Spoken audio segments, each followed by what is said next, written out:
Thank you so much. Tons of thanks to the organizers and Purvish Parikh sir to make me a part of the 45th ICON meeting. And I think in this tumor board, I thought we'll pick up one topic of metastatic CRC and then look at the BRAF mutated metastatic CRC and try to understand what some landmark publications or papers have been. And so we have only 2 groups or the third group? They are coming, okay. So I believe that the group A would be the Arogya scheme, and that's what all of you would be. So where it's basically an initiative from the government and therefore the patient has some constraints. The group B would be for a patient who can afford everything, but is of the geriatric age group and does have some comorbid conditions like say diabetes and hypertension. Is that true? Like you are all okay with that? Yeah. So how to go down? This one? Yeah. So first I need to give a brief introduction about CRC. We know it's molecularly heterogeneous. BRAF mutations happen up to 10% of patients. We talk about ALK NSCLC in 4%, ROS1 NSCLC in 1%, and so therefore BRAF in 8 to 12% in metastatic CRC should be discussed. Usually it's BRAF V600E, but then 2% of those 10% BRAF mutant are non-V600. The prognostic value of these non-V600 is not clear, but then Jones reported that these are clinical distinct subtype and they have an excellent prognosis. So if it's not BRAF V600E metastatic CRC, then these patients tend to do better than otherwise. So therefore, when NGS is performed, make sure it's BRAF V600E and not non-V600. As we all know, once BRAF gets mutant, therefore it starts activating the MAPK ERK pathway, and parallelly, sometimes the PI3 kinase AKT pathway also may start functioning when you put a brake on this pathway. Mutant BRAF, when it's V600E, is therefore a negative prognostic biomarker by a good number of authorities, and they have limited response, though sometimes initially a good response to chemotherapy. Specific features like serrated polyps of precursor lesions, frequently right colon, elderly females, more frequently peritoneal and lymph nodal metastasis, grade 3 mucinous subtype, and a high frequency of tumor budding. So with that brief introduction, which is what I was supposed to do, we'll now come to the clinical case, which as was told is around a 70-year-old female who has a well-preserved ECOG PS. In June 2020, 1 year and 3 months back, she had abdominal pain, twice it was severe and required some symptomatic treatment, got relieved. But then over a period of 8 to 10 weeks, the family found that there's sudden weight loss and easy fatigability. August 2020 ultrasound and pelvis shows a growth in the distal transverse colon and splenic flexor. Colonoscopy, transverse colon growth, biopsy adenocarcinoma, and grade 1. Now comes, very quickly we'll talk about, we got a PET CT scan done for her, and the PET scan shows distal transverse colon mass with an exophytic component and multiple nodes around that, becentering nodes and some peripancreatic nodes. And that was the exophytic component, indistinct flat planes with the adjacent stomach, the tail of pancreas, and small bowel loops with perilesional fat stranding. So 2 questions starting with table A. Whole body PET scan, was I justified or not? And number 2, at this stage, when it is like not metastatic, what about MMR, MSI testing? Can you do that? Because we have some resource constraints. So whole body PET CT scan. It's all right. We can hear you. Whole body PET CT is totally justified, sir, because we know whether it is stage 4 or not, and we can plan for surgery. So that is one thing. MMR, MSI testing, if it is inoperable, anyways, we have to go for neoadjuvant chemotherapy. So probably for a response, it may guide us, definitely. So it is definitely warranted So to you do would MMR. like to get both of them done? Yes, sir. And that possibly is in the Arogya scheme covered? No, sir. Oh, That's so in that case, In that case, I'd definitely go ahead with chemotherapy as per the Arogya scheme and just await response. We cannot just predict and tell the patient that you might not. 70 years female, good ECOG PS, and the investigations, what I respect CT scan, what your comments on that, and then what about the MSI MMR testing? Very quickly, because metastatic setting is yet to come. Mucinous or signet ring sort of histology, PET scan is not very sensitive. So if you're doing a PET scan, that the CCT component has to be adequate. You will be ultimately relying on that only. So a properly done PET CECT is fine. Otherwise, you just do a CECT thorax, abdomen, pelvis. And as of now, she is non-metastatic, right? Yes. So I would not want to do MSI right now.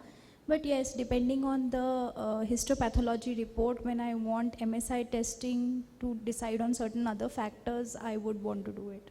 Yeah. So the table C is basically a female around 70 years, elderly, has some otherwise good performance status, but there is no caregiver and children are abroad.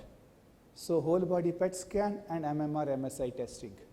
So I think Resources are not a problem at all. CT for her. abdomen is already done, right? No, directly from ultrasound I jumped to a PET CT scan. So Okay. was I right or wrong? So sir, if you combine a CT chest and CT abdomen, it roughly comes to the same thing as PET in a government setup. Or so I think PET is a right choice to do one investigations at the whole at a go, and you get metastatic workup as well. And second is MSI MMR, we can wait in a resource constrained setup or in someone who does not have the parents there. And if it is it's a localized disease, then obviously MSI MMR testing currently does not help in treatment decisions. So it's more of prognostication. So let's accordingly have the first take-home message for today for all the residents out there.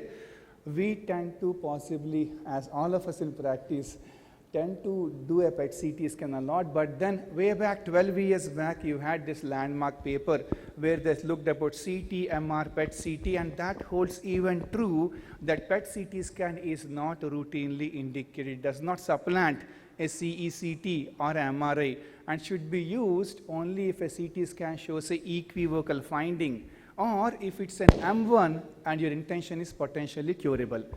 MMR, MSI testing, all patients of colon cancer, whatever stage, whenever you see them, you should get it done, and accordingly you can counsel for family history and also for a risk assessment. So that's the first take-home message for all the students out there. Now what next? Because I showed you how the disease was possibly having some indistinct fatness with the stomach, with some form of loops. Should I go into explore and then make sure that it is unresectable on the table? Or as Srinath mentioned, should we go for a neoadjuvant chemotherapy and then see what to do? So yes or no, resource Arogya scheme, what would you like? The PET scan has been done, fortunately. In fact, if you look at PET scan also, there are some centers costing 35,000 and some places costing only 11,000 or 10,000. So I think that's possibly one reason why, as Kumar also said, PET CT scan gives us information. Sometimes we don't miss out on that. So that's why maybe all of us, or most of us, tend to get a PET CT scan done. Though in reality, in this case, it's not indicated. So should we explore surgical intervention, confirm the inoperability on the table, or sometimes can you make it operable? Arogya scheme. I think at the outset it looks inoperable for me, sir, but I leave that decision to the surgeon. Everything is affordable to you, family is around, she is well preserved, ECOG PS is good. Shall we operate and find out, can we remove the tumor or not? So all colon tumors, they have a tendency for perforation, complications, and it's best to let the surgeon take a call, intra-op, whether they want to do an hemicolectomy, they want to do, and then we take the chemos in the adjuvant situation. If it was oligometastatic sort of situation, then we would have think of down regulating Right now, I would ask the surgeon to go intra, look for the. Excellent. I put a full stop there. Yes, we should operate and then find out on the table, can I remove the whole thing or not? This patient went on for a left radical hemicolectomy, and as you can see, it's T3N1A 2 nodes positive and multiple risk factors like extending to the periserosal fat, peritumoral infiltration of lymphocytes, PNI, intratumoral vascular emboli noted.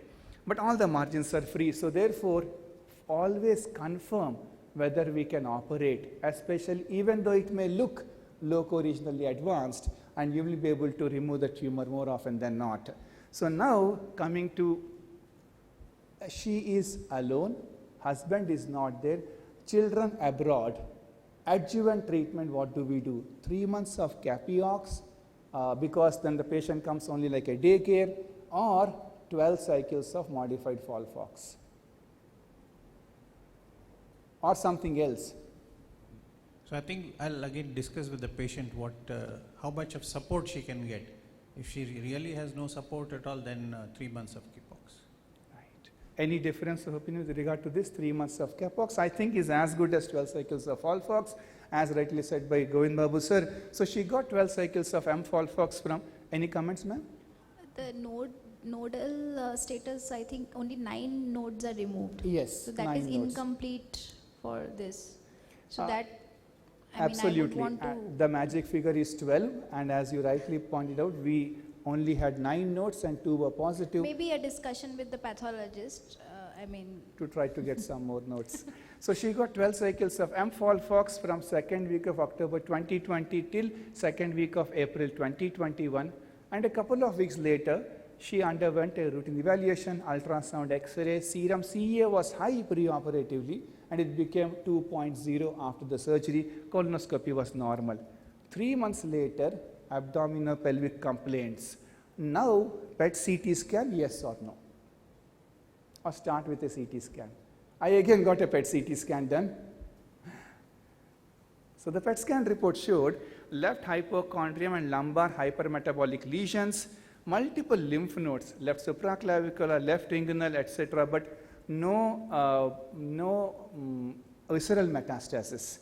So with that, what do we do now? Coming to table A, should I just check KRAS and RAS BRAF, or does Aarogyasri scheme cover any of the others?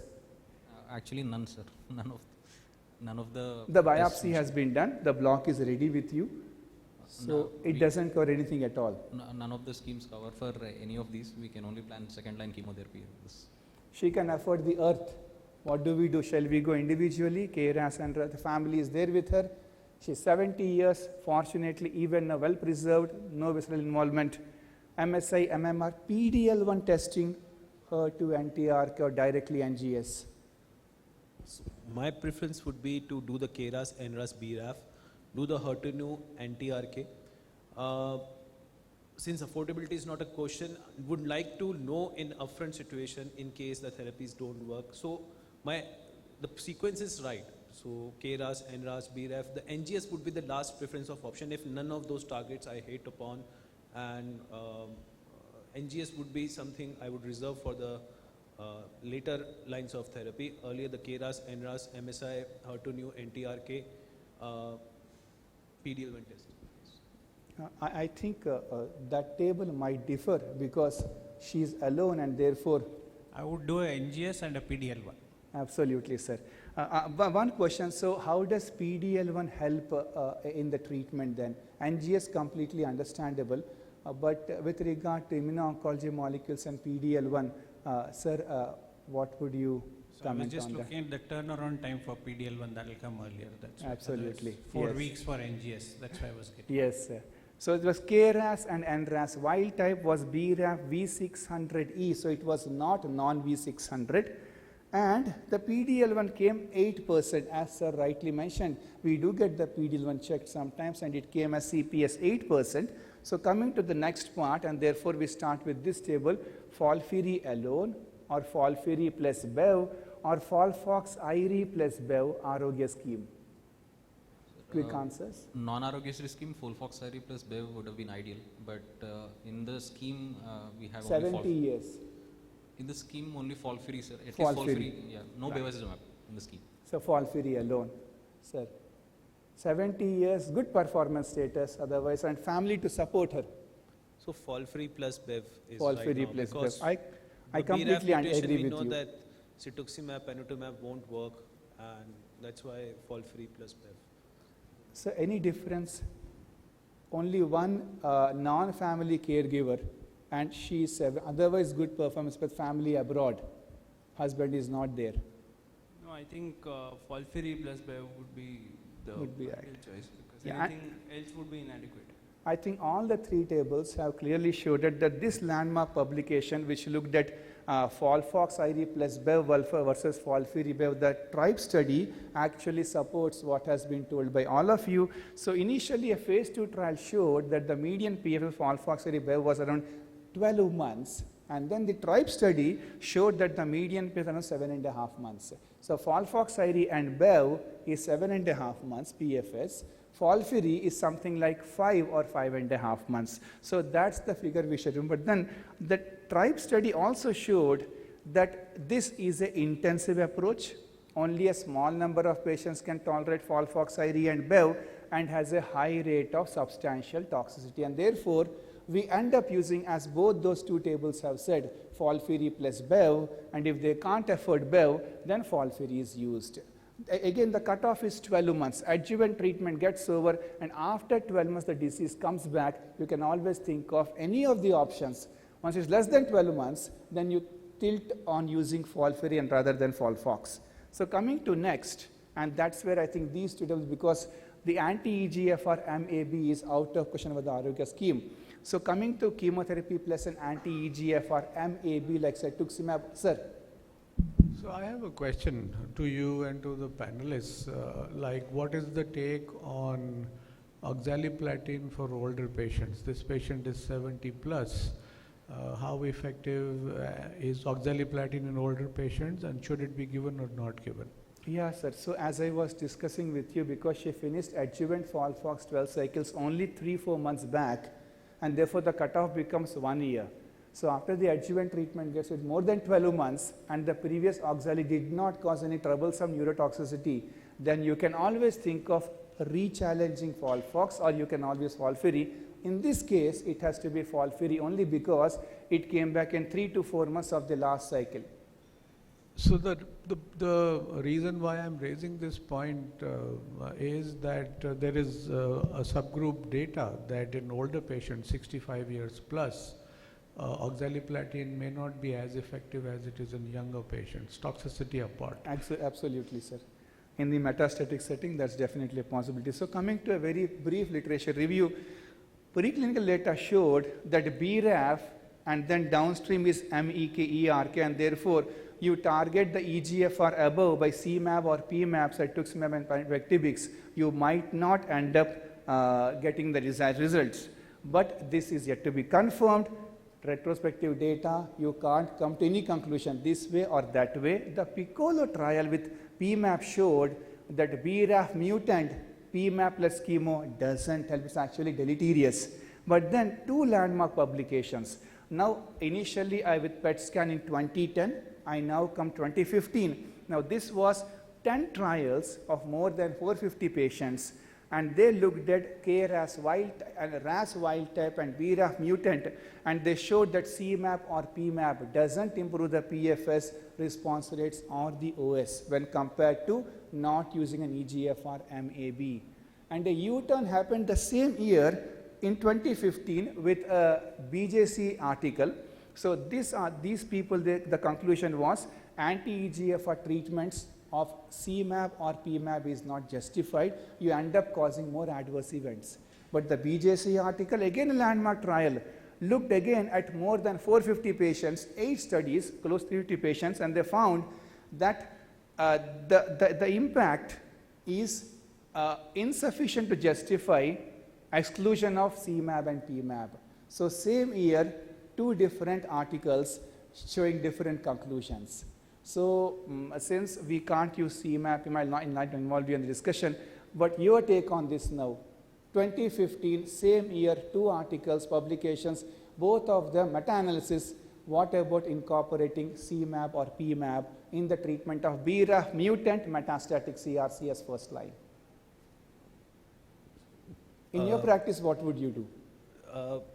Because your we first look at choice the was guidelines. FOLFIRI plus BEV. We look at the guidelines, the NCC and ESMO, and they have categorically said that the justification of using anti-EGFR, especially in a BRAF mutated, is not there. And so, no matter how many articles come that the justification of exclusion of immunotherapy in a BRAF mutated first line is not justified. There is no improvement in the PFS, there is no improvement in the OS, there is a definite increase in the toxicity, and both financial toxicity as well as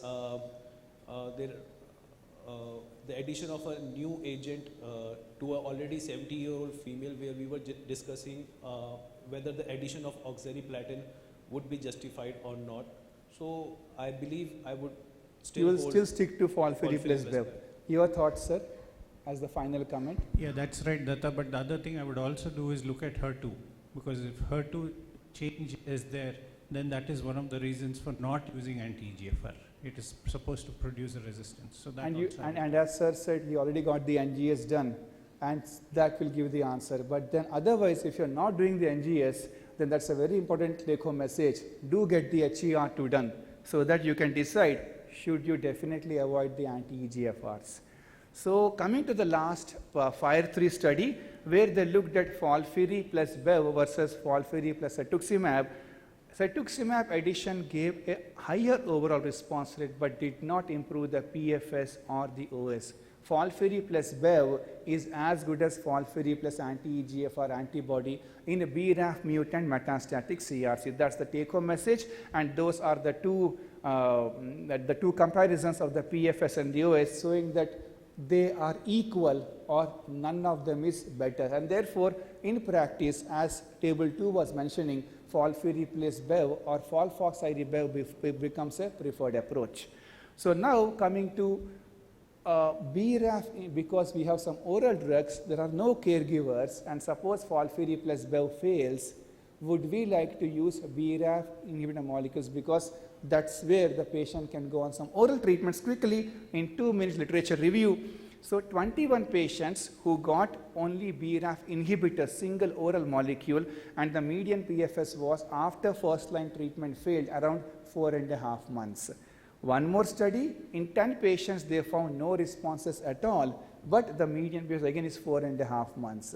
So single agent BRAF inhibitor like vemurafenib, like dabrafenib, etc. give you a PFS of around 4.5 months after first line treatment fails. How long the first line treatment works? Around 7.5 months.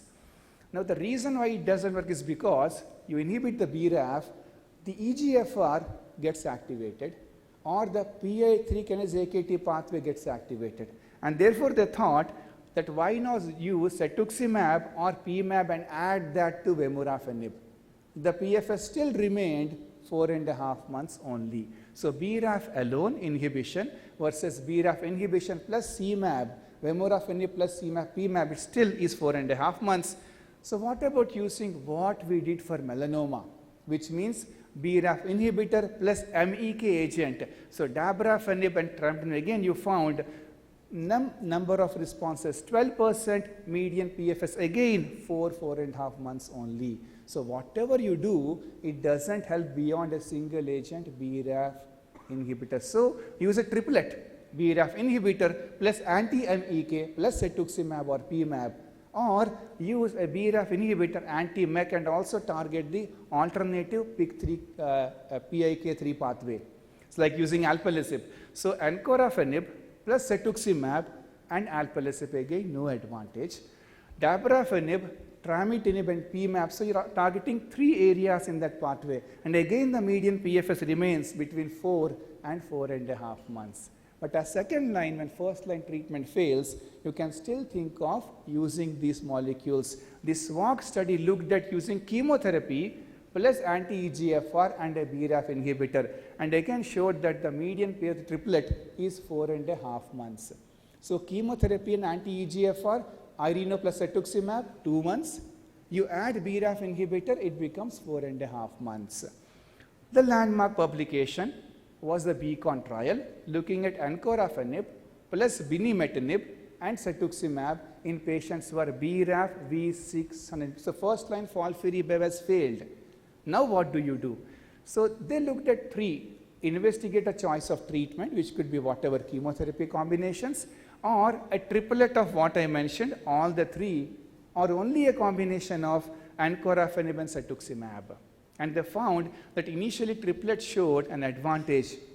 The second publication, the second follow-up then showed that the OS remains 9.3 months of these triplets or doublets.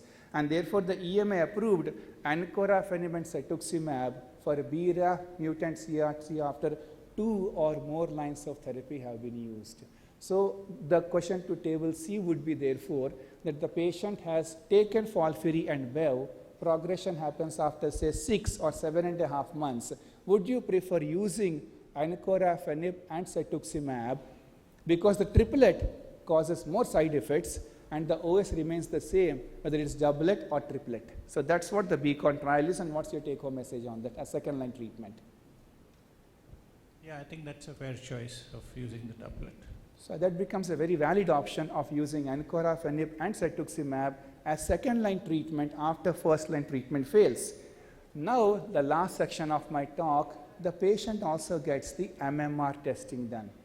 And the MSI comes high, MLH1 loss of expression, MSH6 heterogeneous pattern, PMS2 also loss of expression. 50% of BRAF mutant tumors are MSI high.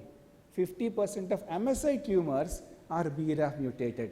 And so BRAF mutation and MSI are closely associated. And that's the landmark publication. Now the question to table 2 would be, FOLFIRI-Bev has failed and it's BRAF mutant, MSI also comes high. Should I go for Nivo-EP combination as here, or should I go with encorafenib cetuximab as there? Family is there, caregivers are there, good ECOG PS, what do we do? Since there is no comparison to my knowledge, Absolutely. I would want to start with immunotherapy, better tolerated. We can be mindful of what to monitor for the toxicities, and because there are people around, I don't think there'll be a problem. So, I think I completely agree. MSI high always tilts us with PDL1 as well to using a IO-IO combination and then reserve the later drugs afterwards. So that was the landmark trial. The primary endpoint of this was the overall response rate, which was 55%. At the end of 12 weeks, there were a disease control of 80%. So at the end of 4 months also 80% of patients had disease control. So after a fluoropyrimidine, Oxali and Irino has been used, Nivo plus EP is approved the patient as a MSI high or a MMR deficient metastatic CRC after progression on these 3 molecules. Lastly, coming to pembrolizumab. Pembrolizumab as third line in MSI high and a BRAF mutant patient gives a response rate of 33% and a PFS of 2.5 months only. As second line, the PFS becomes 4 months. We all know, like for example, later versus early, the PFS starts improving. But what about using it as first line? Because if the patient has first line on day 1 would be BRAF mutant and MSI high, then should it be FOLFIRI plus Bev or FOLFOXIRI-Bev, or should it be only pembrolizumab? And that landmark publication is very recent, December 2020, looking at MSI high advanced MCRC and pembrolizumab alone versus chemotherapy plus minus MABs. So this was a phase 3 open label trial of more than 300 patients, and with the chemotherapy arm it was 8.2 months plus minus the MABs, whatever you want to use. With Keytruda it was 16.5 months. 25% of the patients in this trial were BRAF mutant. So BRAF mutant or not mutant, single agent pembrolizumab works very well. And therefore my question to table C would be, metastatic CRC, disease has come back in 6 months of the last adjuvant treatment, MSI high and BRAF mutant. Is it pembrolizumab single agent, or would you like to go for what you thought initially of FOLFIRI-Bev, or younger patient, healthy, robust, has a good ECOG PS, would you still think of FOLFOXIRI-Bev or use only single agent pembrolizumab? Dattatreya, as you showed, earlier you used the immunotherapy, better are the responses. So I will do that and reserve the drugs for later. Especially because there's no caregiver as well. Yeah. She comes once in 21 days, hardly Yeah. for 2-3 hours, and the job Correct. is over. And all subsets show advantage. You find the KRAS or the NRAS mutant where the diamond has gone to that side, but too small number of patients, and therefore you tend to use this whenever the MSI is high. The response rates also are better, complete responses are better, and when the response happens in 2.2 months only. So it works as fast as chemotherapy plus MAB, and when it works, then in 82.6% of patients, it remains in control for more than 2 years. So that's what sets apart pembrolizumab. And therefore, the last slide for today for all of us, advanced metastatic CRC BRAF mutant V600E, the first step should be to check for MSI high or MMR deficiency. If the answer is no, then we go for FOLFOXIRI plus Bev in young, healthy, robust ECOG PS good patients. Otherwise, you can go with a doublet, which can be the FOLFOX or FOLFIRI plus Bev. When that fails, we have the Beacon trial with a OS of 9.3% triplet or doublet, and therefore you use encorafenib plus cetuximab, and when that fails, then we can use regorafenib, TAS-102 other chemotherapy agents. If the MSI is high, the ball game changes. It should now become pembrolizumab as first line. When that fails, encorafenib cetuximab as second, and then go for conventional regimens. So that's the flow chart for a BRAF mutant metastatic CRC. The last 30 seconds, what about combining BRAF inhibition along with immunotherapy if it's BRAF mutant and MSI high? When you use a BRAF targeting molecule, the environment becomes more and more immune conducive, and that's what the trial. Therefore, the future would be to look at synergy between BRAF target therapy and the immuno-oncology molecule. Thank you so much, and expert comments from Chirag Bhai to help us all in understanding BRAF mutant metastatic CRC plus minus MSI high. Any comments from all of you would be most welcome. Chirag Bhai, a very good morning to you. Good morning to everyone, and thank you for involving me in this wonderful discussion.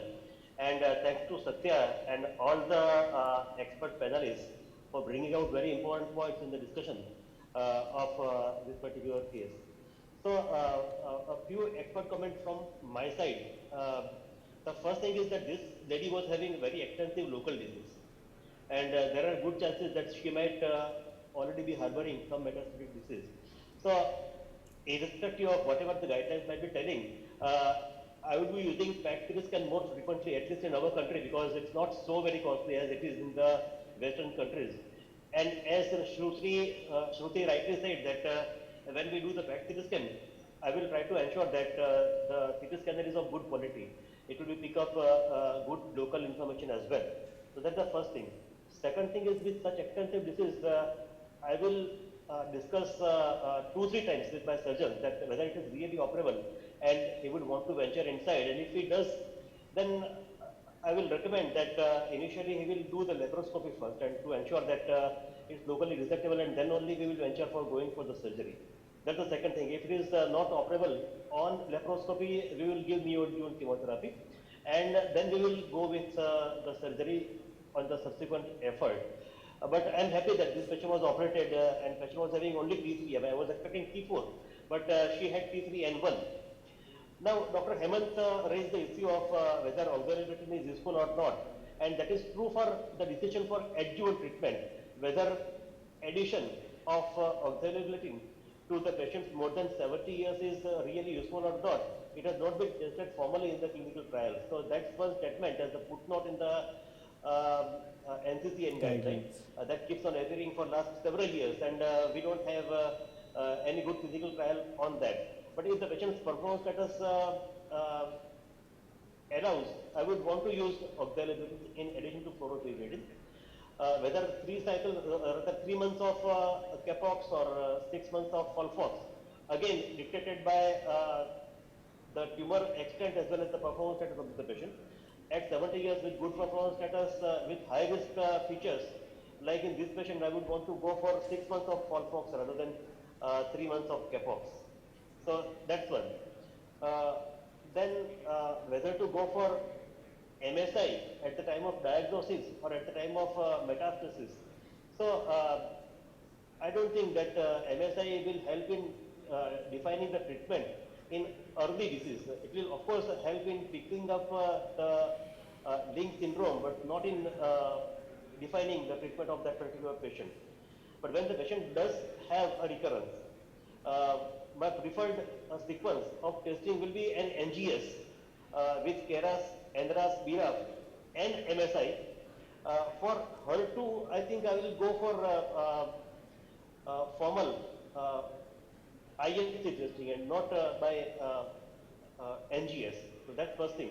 And I won't care very much for looking at PD-L1 because we don't have data for PD-L1 in colon cancer. That's first thing. And second thing is that NGS will tell me about the TMB as well, but it will not be useful in my decision of whether initial or subsequent immunotherapy will be useful or not.